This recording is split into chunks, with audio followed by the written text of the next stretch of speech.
paralyzed, okay, now what? I mean, you might mope and cry, you might be depressed for a while, I don't know, but at some point you're gonna get up because there you are. Like you're still alive, so you still have to live.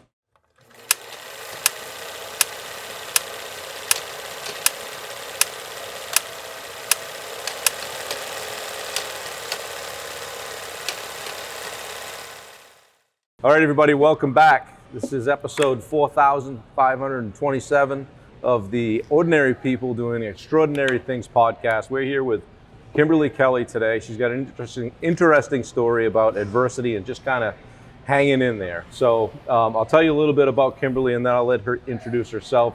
She's an artist. She's a mother of 5, grew up in Parsonsfield, Maine.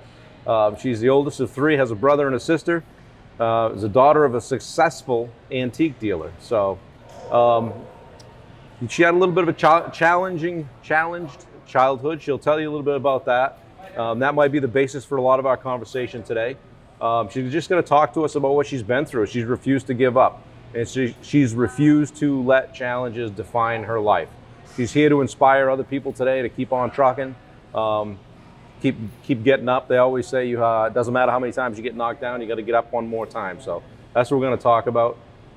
She's also been challenged recently to start sharing her story. And so we spent a couple hours last week talking about her story. So I'm here to kind of give her the platform to start doing that and maybe encourage her to move along and start doing that. She's a little nervous. She said, I don't have an ego. I don't want to be doing this, da-da-da-da-da. It's not about that. I said, it's about helping somebody.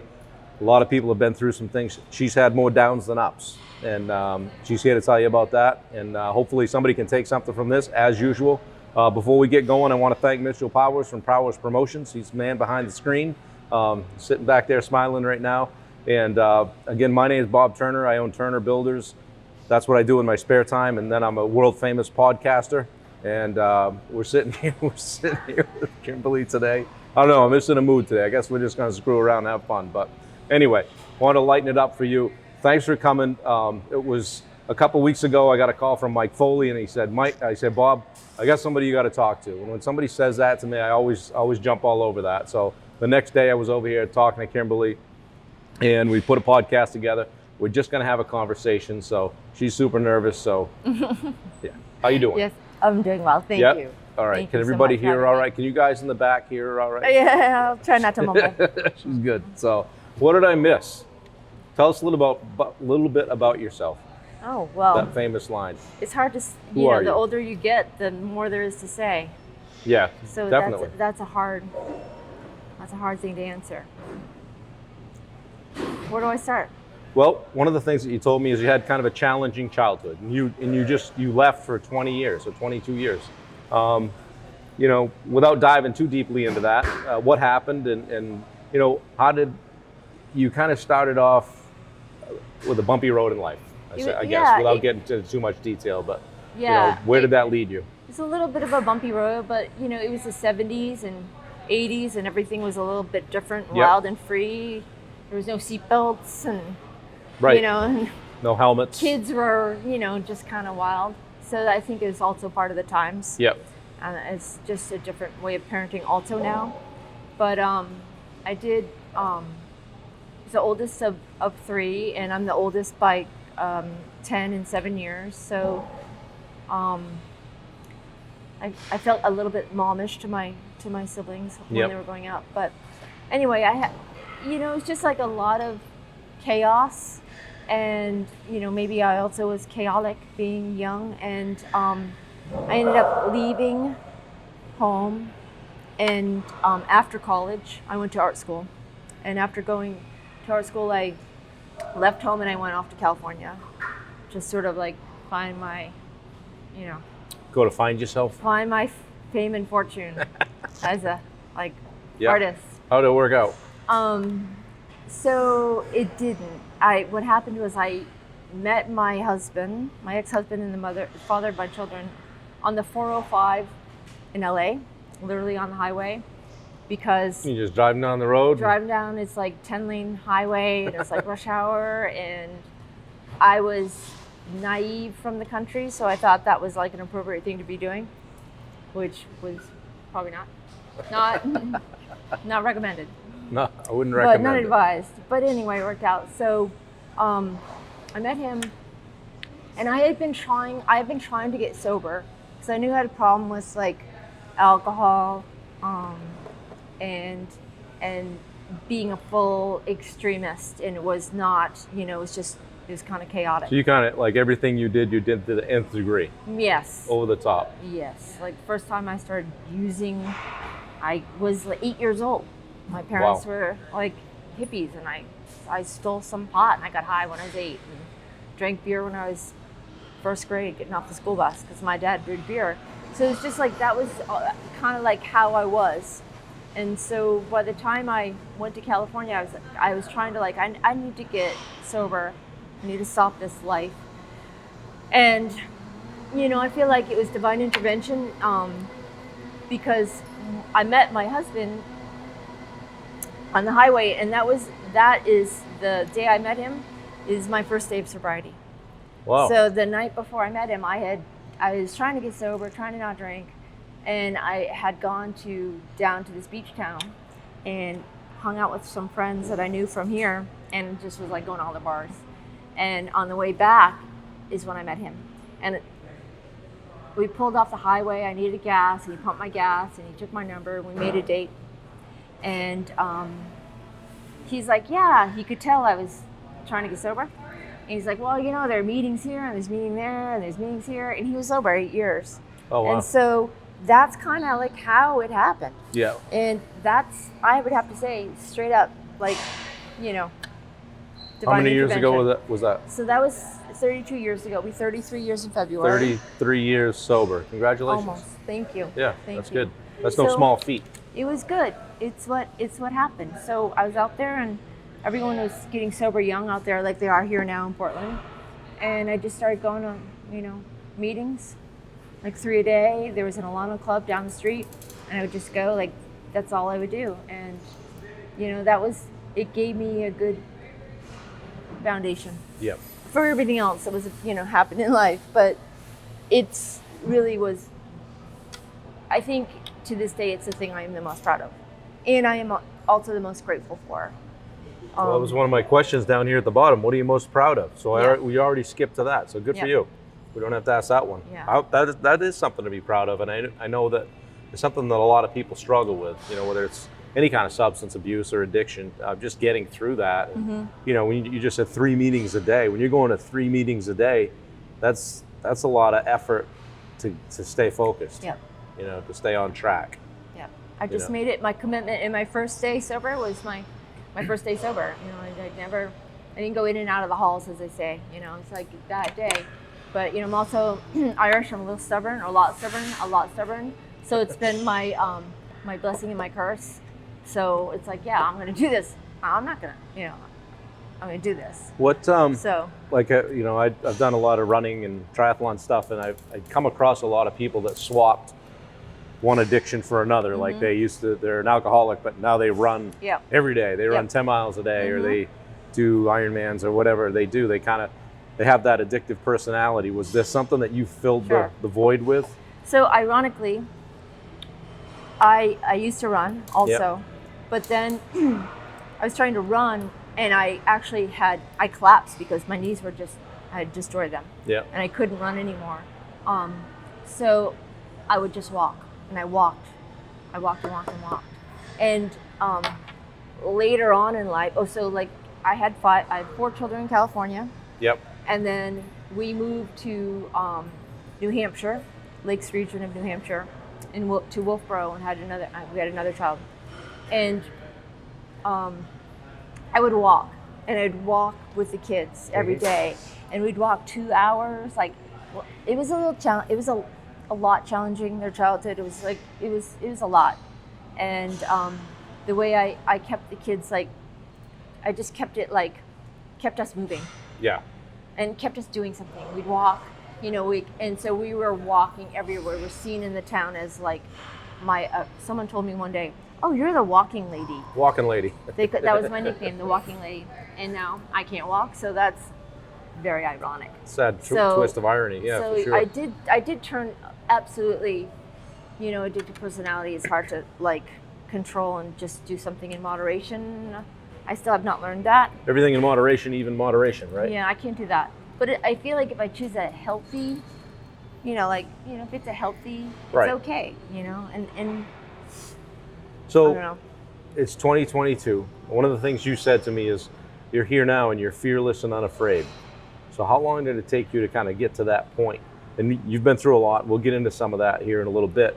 But you're a caretaker, a helper. You told me you put others first. Tell me more about that. Yeah, well, that was kind of my role when I was young.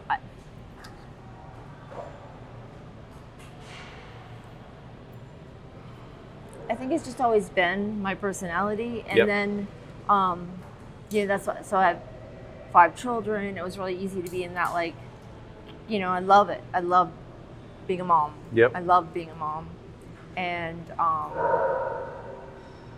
in my relationship with my husband, I really feel like it was like I was in that role where I feel like I put everyone else first, which was my job, really, Right. as a mom. But as the kids grew up and moved out, that's kind of like me now going, okay, I have to go back. I'm literally going back to where I was when I was 20 and trying to pick up where I left Where off. you left off. Yeah. Well, now you're taking care of you. Yes. Right. And it's not as, it's hard. It's harder. It's harder. It's harder. Well, and you never stopped being a mom, right? Or a dad. Right. And Yeah. how does that affect like where you're at today? You're still momming? They all need their mom. My children have been through a lot of adversity, and their childhood was not ideal. It was rugged in a lot of ways, very, very rugged. I did my best to use my artistic sensibility to make it feel like it was fun all the time. Mm-hmm. That this whole chaos wasn't happening and all these challenges weren't happening, that we were actually just having camp. It wasn't just we were just having a good time. Have you talked with them and asked them what their perception of it was then and now? Yeah, now they're really, as they're older and they're adults, they really have expressed their appreciation and their awareness of what I was doing. Yeah. And my oldest said, Mom, it was chopped, and they're here's a bunch of random crap, make a cake, and you're Right. oh yeah, I got this. And I feel like that's what it was like for me, because Yeah. my husband struggled a lot with he struggled a lot and was not always he's not as always he struggled Yeah. he struggled a lot. So I wanted the outward appearance, because I raised the kids in this town where it's kind of preppy town, and they were the 5 wild art kids, but I wanted them to feel like they fit in, because I think that's so hard for kids. Kids always feel like they're outsiders. Yeah. And so I try to smooth the gap that was obvious. You were kind of acting as a buffer between them and whatever else was going on. Yeah. Yeah. I didn't want them to feel the huge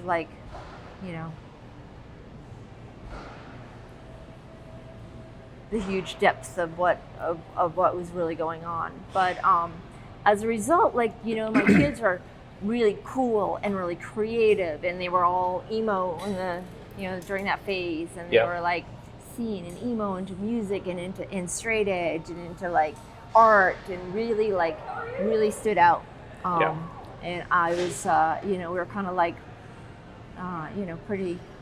They had wild purple hair and Yeah. the whole thing during that time. And Yeah. but they were really good kids, and they were really acknowledged in that community for being very kind and Yep. thoughtful and empathetic, And I think that's probably my biggest,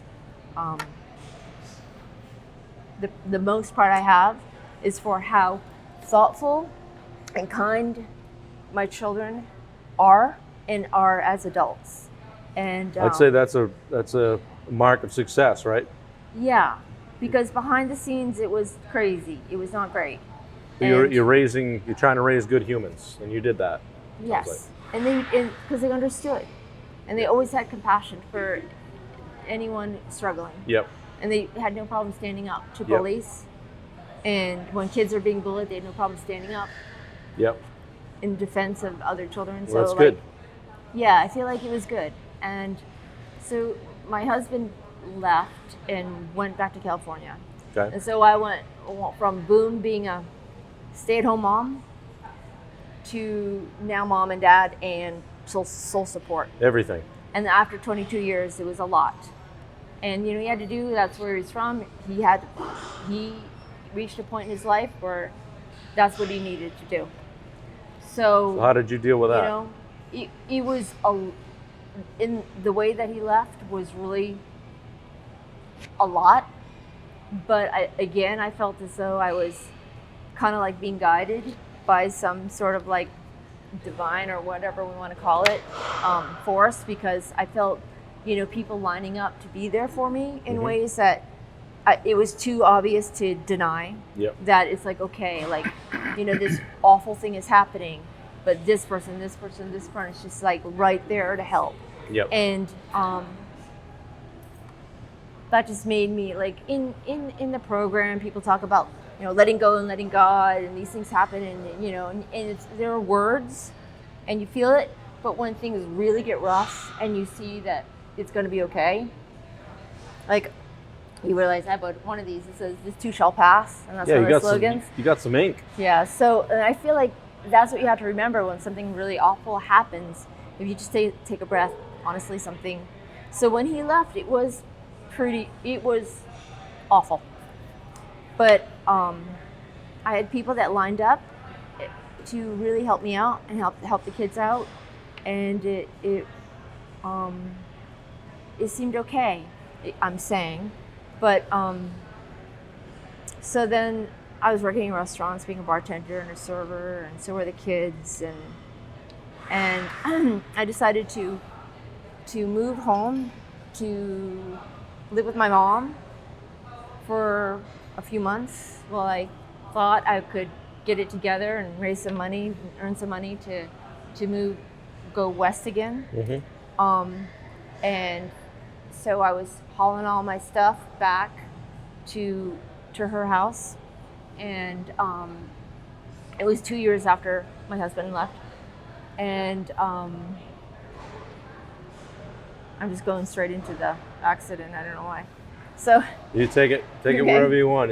You're rolling. So it was 2 years after he left, and then I decided, okay, well, I'll move west with the kids, or I'll do this. And so I was going to my mom's, and in the process of moving everything out of our house, I had left one of the loads. January 1st was the time to be out at the house that I was renting, and I left a load at my mom's house the night before. And I had really good friends wanted to have us over for dinner since we were leaving. Really great friends that we had in Wolfboro. And so I left a load of stuff at my mom's, the trailer that needed to be unloaded. And the kids were all loaded up in the car to go. I know, everyone's coming. It's good, it breaks it up. The kids were loaded up in the car to go out, and I just had this feeling of like, doom, and I didn't understand. Yeah. And my mom and my stepdad are sitting at the table, and the kids are in their car, and I'm like, I just feel like something bad's gonna happen. I don't know what it is. I just feel so awful. And my mom's like, I think you should go to the hospital. Yep. Like you probably should go take an ambulance to the hospital. I'm like, you just didn't feel right. Felt like something was gonna happen. I'm like, no, I don't need to go to the hospital. She's like, no, and it was like 45 minutes. The kids were in the car and we're having this conversation. So anyway, got in the car and went to my friends for dinner, and we were there quite late. And that night, I remember sleeping on, I had this bed that someone made for me, and the mattress was gone because it was strapped on the load at my mom's. And I had my boots on, and I just laid down on the plywood, and I had my boots on the floor and my coat on, and I just slept there on the plywood for a couple hours. I'm like, okay, I'm gonna go unload this. And then at 7 o'clock in the morning, I got up. There had been a storm all night, and I got in the car, and the car was like, it had to be jumped all the time. It had this extension cord that I had to plug in and plug into it was just like struggle. It's just like kicking my ass. I had to like use the screwdriver to turn it on. Yeah. I mean, it was so. Get the car all ready to go, and the roads had been cleaned in New Hampshire all night. And I'm driving to my mom's like 7 o'clock in the morning on New Year's Eve day, the 31st, I guess, and the roads were like the water's flying off the tires. I feel like there's no slippage. And then the last thing I heard on the radio was they were talking about how warm it was and how the temperatures are, it's going to be a beautiful day, and it's like the temperatures are going to be high. And I crossed the border from New Hampshire into Maine, from Freedom to, I guess, Parsonsfield, and on Route 25. And as soon as I crossed the border, those roads had not been treated at 7 o'clock in the morning. And so I just hit ice at like 60 miles an hour or whatever. And I just went into a spin. And I thought, okay, now I'm actually going to die. And so that's the moment where you think, okay, now I'm actually dying. And it's horrifying. It's a thing you think about as a person sometimes, like, what would that be like if that were to happen? And it's kind of like they say, where your life flashes before you. And I thought about everything, like, my father, I don't really know, all these different things. And it just like, you just kind of release into that moment. There was nothing I could do. It was just like waiting for it to happen. So I went off the road and I rolled. I had a Land Rover Discovery, which is really top heavy. And so I rolled 3 times, and on one of the rolls, I was shot out from the car. Ejected. I did not have a seatbelt on, and I normally wear a seatbelt. That morning I was just beat up, tired, exhausted, and I didn't put my seatbelt on. Yep. But I did put, I used to smoke, so I would put my phone, my cigarettes in the cup holder and put my seatbelt on. And that morning, I didn't put my seatbelt on, but I also didn't put my phone in the cup holder. So when I rolled, I was thrown out of the car, and when I hit the fields, first of all, it was really weird, because I still don't understand it to this day, and I know there's something more to it. Yeah. But I had this sound. It sounded like I was being pulled through a cornfield. So before I hit the ground, I felt like I heard the sound of like being sucked through something. Really so bizarre and creepy. Like I felt like I was sucked through something. And the weird thing is that I rolled the car and I was thrown out of the car and I just landed in the middle of the field. There was nothing that I was sucked through. I didn't go through anything. It was just this really strange phenomenon that I still don't understand. But so I hit the ground, and my phone was still in my pocket. Which is amazing. Being thrown like that, to have that still. Otherwise, it would have been in the field. Right. For sure. And so I was able to call 911. And at that point, you knew you couldn't move. I couldn't move. And I felt like my legs were up high. Yeah. And I kept looking up to see them. And when I was talking to the paramedics, I'm like, my legs are up high. And when the paramedic actually came, I'm like, my legs are up there. He's like, no, your legs are not. I'm like, my legs they're up there. Wow. It was so weird. Because I kept looking to see them up there, but they weren't. I could see that they were down. Oh. It's just, I still don't understand that either. Yeah. And so I have cold-induced asthma, and I couldn't breathe. And so I broke quite a few ribs, and I broke my spine. And nothing else. No blood, no cuts, no smashed gashes, nothing. I looked regular, except for all this was inside. And when the paramedics came, I couldn't breathe, and I kept telling them I can't breathe. They're like, you're fine, you're breathing.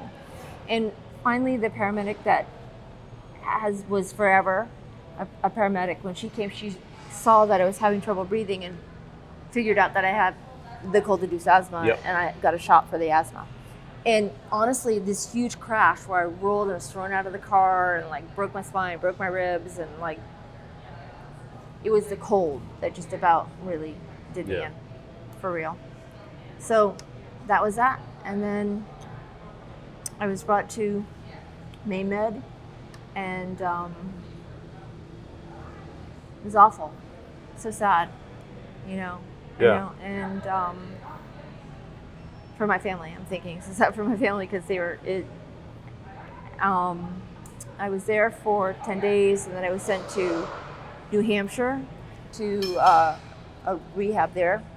And I was there for 30 days, and then I was sent to a rehab here in Portland.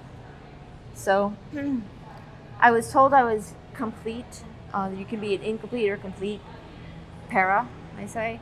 And so I was diagnosed. Complete meaning? Like you're never going to have any Never. change or hope or whatever. And I just remember those first few days where I was processing being paralyzed. Like this is what's going on. Pretty heavy. It was really heavy. Really, really heavy. Really heavy. One thing you said to me when we were chatting last week was that kind of stuck with me. You said they told me I was complete, and you said, you know, F you. What do I got to do to get to incomplete? Yep. Because you knew if you got to incomplete, Yep. then there was a chance. You weren't like, I'm going to walk again. You said, I just need to get to incomplete. Yes. Because that's the path Yes. to walking again. Yes. And so talk about that for a second. Right. So like I'm good with a tiny spark. If there's a spark of hope, Saying I'm there's good. a chance. If there's a spark, I'm like, so I was trying to get them. I'm trying to understand. Like, explain this to me. What does this mean? And then they're like, well, complete means this, and incomplete means that. And so I remember going like, I got this computer. Like someone had brought into like someone. Yeah. So I could be, and like Googling it and trying to figure it out. I'm like, okay, there's a chance. I don't care if it's one person in the history of life. Yeah. Then that's a possibility. Right. So I realized from day one of dealing with everyone in the medical profession that they wanted to put me in this box. Like, here you are. You're not going to walk again. Okay, so if you want to be healthy, you better identify that, acknowledge that, and deal with that. Yeah. And I was like, no. Like, first of all, like, I'm very aware of the state that I'm in. You told me you just started throwing people out of your room. I did. I just started throwing people out of my room because the terminology that they would use was really like, and I would say to them like, well, you're not God, how do you know? Like, do you have a crystal ball? You don't know. Right. Like, I've said this often, like if I was decapitated, chances are I'm not growing my head back on. Like, but if there's hope for anything else, there's hope. Right. It's all possible. Actually, I believe everything is possible. Yeah. So I really just needed to I knew I needed to fight for my own chances of healing. Yeah. I had to be my own advocate. And so that was almost 11 years ago now. It's 11 years ago, and you had some time where you did get up vertical. Yeah, for the first 4 years, two days a week for an hour and a half, 2 days a week for 4 years in my braces, walking down the hallway at Brighton Avenue with the most amazing physical therapist who, she's just awesome. Just doing that, and I just get more feet and more feet and more feet, and it was just like so Freedom. like that was just, it was like something that I could do. And you know, you don't know with spinal cord injuries, people heal, I mean, like, I know maybe, but there's always a possibility and there's always hope. So I just feel like you shoot for it and you don't take that away. Where did that optimism come from? I've always had it. I was born this way. That's your mindset, your general mindset. I feel like you have two choices. Well, maybe it comes from sometimes when when things are really, really bad, you have no choice. I think when things get really, really bad, I think it's our human instinct maybe to know how to survive. Right. And yeah, I'm sorry. Yeah. It's a lot. It's a Yeah, lot. it's So okay. it's been the fight. 6 years in, 4 years in, I started getting sick, and I got a blood infection and a bone infection, and I lost 4 vertebrae and my spine. I had all this damage that resulted in some serious surgeries that I had to have, and that took me away from physical therapy, and kind of like threw me off my course. Right. And it's been a long road back to healing from that. But I've been back in physical therapy for a couple months now, and that's awesome. But I'm starting off like baby steps again. Right. It's really hard, like really baby steps. Like I feel like I'm back in the first week of where I was right after I was injured.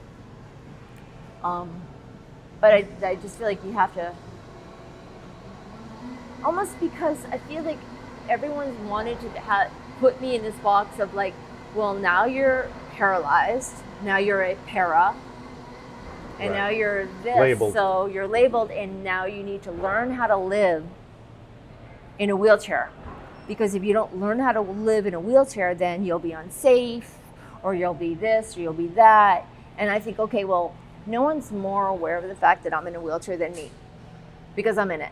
Right. So like every second I'm in this wheelchair, every second that like I feel like, oh, it'd be really cool to just get up and run into this gas station here right now, instead of like having to go through, or like I'm able to run in and like get some coffee, or maybe instead of this whole scene, like you get from here to there, I'm in this wheelchair. Like I know, like I don't need to be reminded or be like in reality that I'm disabled so that I can live better. I just feel like this is a given for me. So the only hope that I have in how I can deal with this in the most positive way is to be working for healing, to working for better, to working for that hope, and so I die still not walking, whatever. So what are some of the things that you do to cope, or how do you get yourself out of the, out of a rut when you start feeling down or whatever? What is it that you do that changes your outlook or improves it, or is it always positive? No. What I do lately is I listen to podcasts 24/7. They're in my head, and I'm just like pounding them to me, like, because there's so many great things out there, and I feel like it's so incredibly awesome that this is what's going on right now. Must be a after 50s thing. You just start listening to podcasts. Oh, it's just so awesome. It's just so awesome because there's so many people out there. I don't even listen to the radio in my truck anymore. I don't even. What do you got anymore. for a podcast? I can't even. I have to turn the music on because I drive Uber, so I turn the music on for the people because I think, well, maybe you don't want to hear about this stuff. Sometimes I'm like, well, this is what you're hearing about. But so I have to switch it on, and I'm bummed because I just want to there's so much to learn, and there's so much out there, and it's so accessible, and it's so easy. So, despite disability, yes, you're on a self-improvement path, really. I'm trying. Yeah. You work out here. Yes. How many days a week do you come here? Well, not as much as I should. Don't ask me how many days I've been coming Okay, here. less lately. So, I started coming here. Can I tell why? Yes. What's that? So Tell you a story. You don't my have to story. ask me. Here's my story. So 2 years ago, so I don't even know what I'm saying here. I wish I could be the editor here. Yeah, she wants Mitchell's chair. You're doing great. You're doing great. 2 years ago, my son was killed. He lived in Chicago. He's an artist. He had free spirit and lived his life the way he wanted. And he was shot and killed by a gang. And just being in the wrong place, I guess. He and two of his friends all three were shot. It was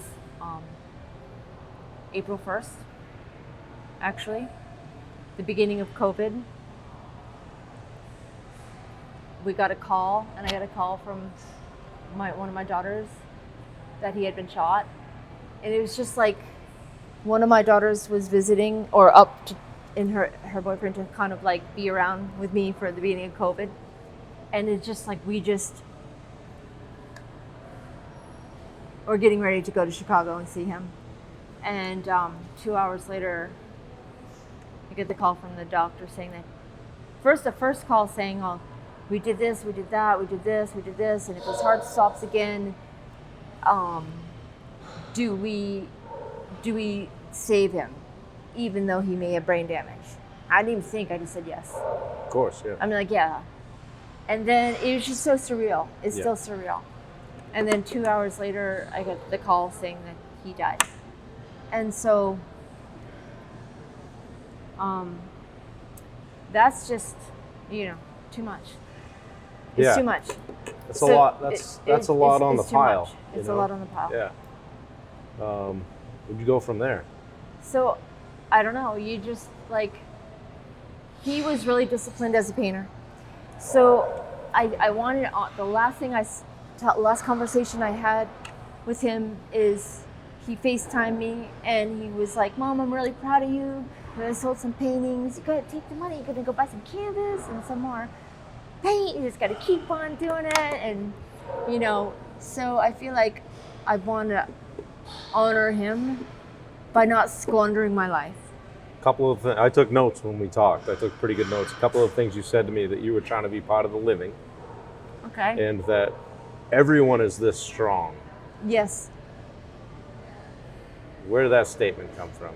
I don't know. I just feel like people say to me, like, I don't know how you do it. Like, I feel like every single person, given, if they were in the circumstances, I think so. Like, what are you strength. gonna do? Right. You're like paralyzed. Okay. Now what? I mean, you might mope and cry. You might be depressed for a while. I don't know, but at some point you're gonna get up because there you are. Like, you're still alive, so you still have to live. No matter what happens that is so horrible, you're still up and you're still. It's like holding your breath when you're having a temper tantrum. You have to open your mouth and breathe. Like, there you are. And so, like, you could sleep, you could be depressed and like, oh, I'm gonna sleep for a month. Eventually you're gonna wake up. Like, life is still there, and you have no choice. You said, I asked you what fills your cup, and you said being a loving, kind, and amazing parent. My kids would be like, is she? No. I don't know about amazing. Maybe we'll get them on next week. They're like, uh-huh. What fills my cup is I love my children very much. And I don't mean to say I loved being a mom, because I'm still a mom, but I loved it when I got to be a mom and they were all in my...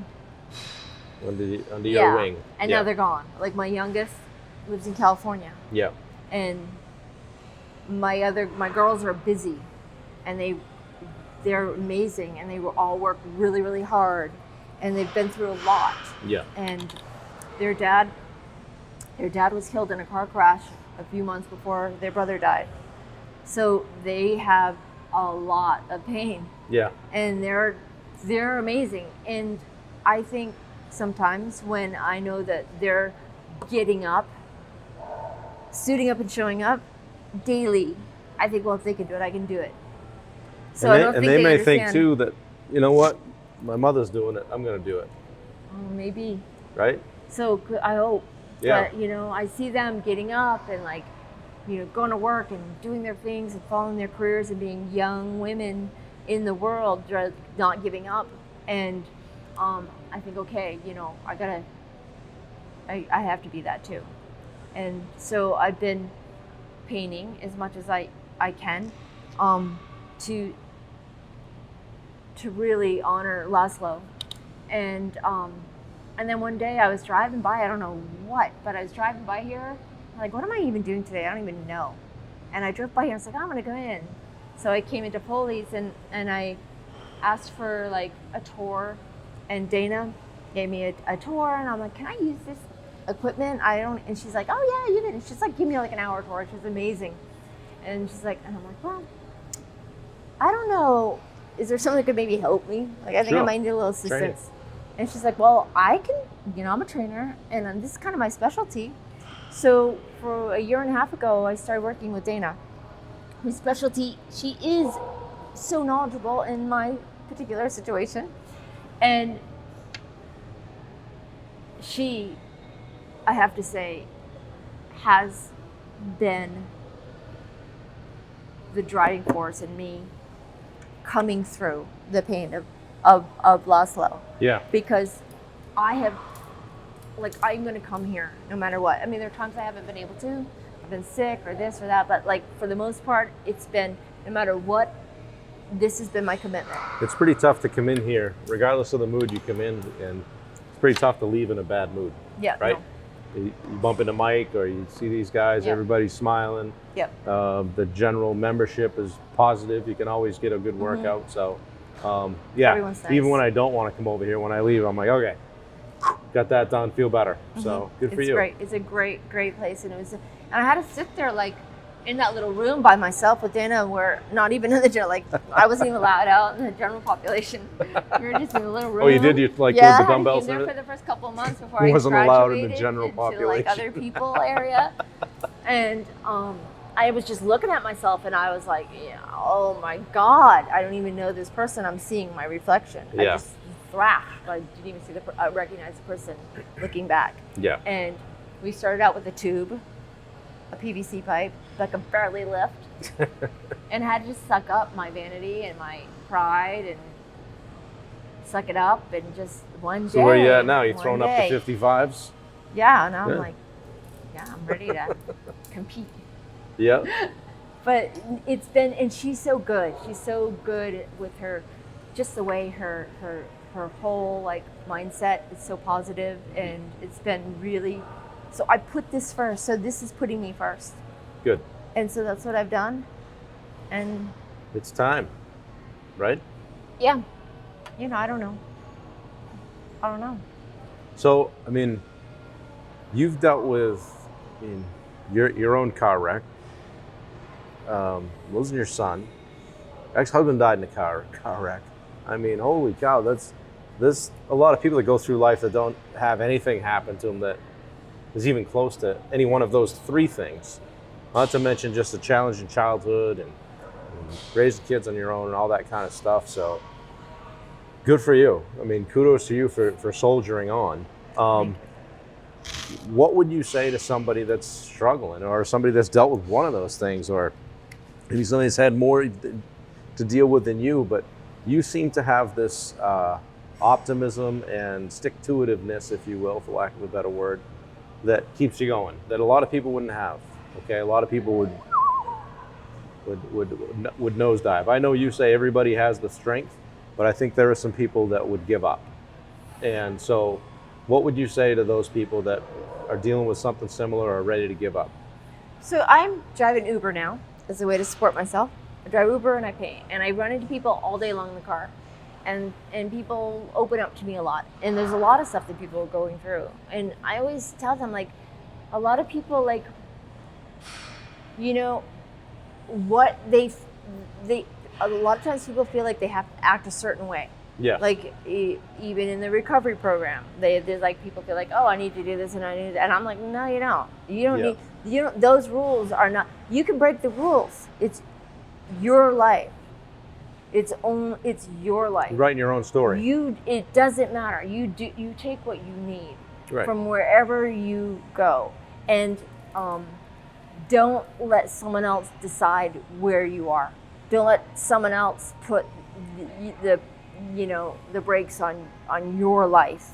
Does someone tell you that you can't do this, or you can't do this, or this, or like, that's the problem I find I've had happen to me, and still people like telling me what I can or cannot do. And I think that's where people fall short, is they listen to other people, giving them their limitations. You got to get to a point where you just don't care what other people think. Yeah, and you don't impose other people's opinions on your limitations, because I honestly feel like it's limitless. Our potential is limitless. I agree. I think the power of healing and everything is absolutely impossible through our own self and our own power of ourself. And I think that's the whole point, is to just find self-empowerment so that we can, become all that we can.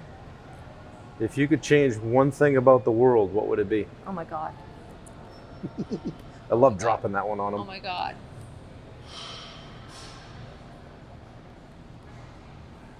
About the world. It started a point where I stopped thinking like that. And I do not listen to the news anymore. I don't get all crazy about politics. I don't because I just feel like none of that matters, and all of that is a bunch of distraction. Noise. And I feel like it all starts individually. So individually, everyone could just understand that that's the power, rather than out here collectively, and then collectively that's powerful. So I just wish that right now, if I could change the world, I don't mean to be heavy, but right now it seems like a lot of people are struggling with a lot of drug addiction, which was I was never addicted, but that's breaking my heart.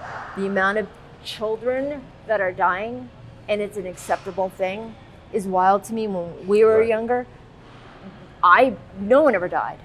Right. It's like if someone died, it was like, oh, this person died and 2 schools over because and now it's just like some sort of thing that as a society, we just accept as part of life. Right. Yep. And you're like, oh, that's just part of life. Everyone that you know either lost a child or a boyfriend or a girlfriend or a brother or a sister or 10 friends. And like, what the hell is that all about? That's like out of control. It is. This is not something that should be happening, whether it's through drugs or suicide or gun violence with my son or whatever it's about. Like, children should not be dying, and this should not be a thing that we're just thinking is, oh, well, that's just what happens. Right. And it's we need to be better. To me. Better as a society, certainly as a country. And right now things just feel like there's just a lot of upheaval. It is. It's sadness. It would be nice to see that settle down. What? My other question is, how do you want to be remembered? Oh my God. I think about that sometimes. Yeah. Because I get sick sometimes. I think, oh my God, is this the time? And I think, well, what's my legacy? Like, honestly, I don't know. And